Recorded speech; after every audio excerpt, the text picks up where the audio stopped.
انہوں نے کہا کہ اس سے قتل ہو گیا، اور قتل ہونے کے بعد اگر وہ قصاص کے ذریعے اس مسئلے کو حل کرنا چاہیں تو کیا یہ جائز ہے؟ مطلب جس نے قتل کیا وہ قصاص ادا کرے، قریب کے پاس پیسے نہیں، اس کے کیسے پاس کرے گا؟ پیسے اب نہیں۔ جی سمجھ گیا۔ ہاں صدیق جو شکاگو سے کال کر رہے ہیں، اللہ تعالیٰ آپ کو برکت عطا فرمائے اور ماشاءاللہ آپ کی محبت قبول فرمائے۔ آپ نے جو سوال کیا ہے بڑا اچھا سوال ہے کہ غریب آدمی اب کیا کرے۔ تو پہلی بات یہ کہ اگر قصاصاً جو ہے قتل کرنا ہوگا تو غریب کو قتل کیا جائے گا،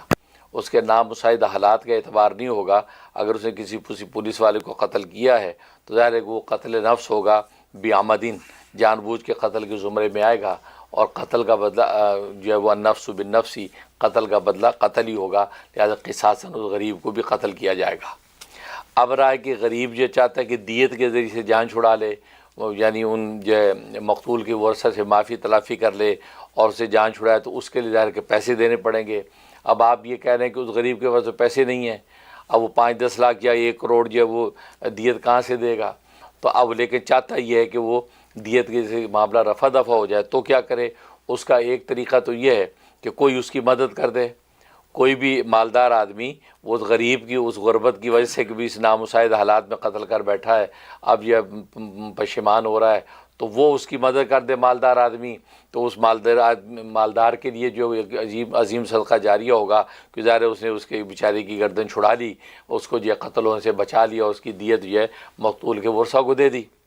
لیکن اگر وہ بھی نہیں ہوتا تو پھر جس محلے کے اندر وہ غریب رہتا ہے، اہل محلہ کو چاہیے اس بارے میں کوشش کریں،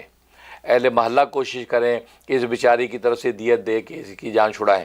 تو یہ جو گویا کہ عاقلہ ہوتا ہے تو عاقلہ کو کوشش کرنی چاہیے کہ اہل محلہ مل ملا کے جو ہے اس کے عزیز و اذکاری مل ملا کے جتنا ہو سکتا ہے میکسیمم اکٹھا کر کے مقتول کے ورثہ کے پاس وفد جائے، اور نمائندہ وفد جا کے بات کرے کہ یہ غریب آدمی ہے، ہم تو آپ کے لیے جو ہے یہ 25 لاکھ ہی کر سکے ہیں، 25 لاکھ قبول کر لیں اور اس بیچارے کی جان بخشی کر دیں۔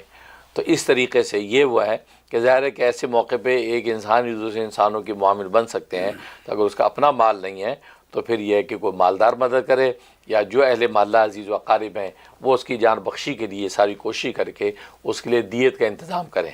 لیکن اگر خدا نخواستہ دیت کا انتظام نہیں ہوا اور نہ مقتول کے ورثہ نے اس دیت کو قبول کیا، جتنی دیت قانوناً یا شرعاً واجب ہوتی تھی پوری نہیں کر سکے، اور وہ سامنے والے بھی راضی نہیں ہو رہے، تو پھر ظاہر ہے کہ وہ قصاصاً غریب آدمی غربت کی وجہ سے چھوٹے گا نہیں، وہ قتل کیا جائے گا، کیونکہ عمل پر فیصلہ ہے۔ عمل اس کا جو ہے وہ ظاہر ہے ایسے ہی گھنونا ہے کہ جس کا جو ہے قصاصاً اس کو قتل کیا جانا ہے، لہٰذا اس کو قتل کیا جائے گا، ورنہ یہ کہ وہ دوسری صورت اختیار کر کے اپنی جان بخشی کروا سکتا ہے۔ بہت شکریہ حضرت۔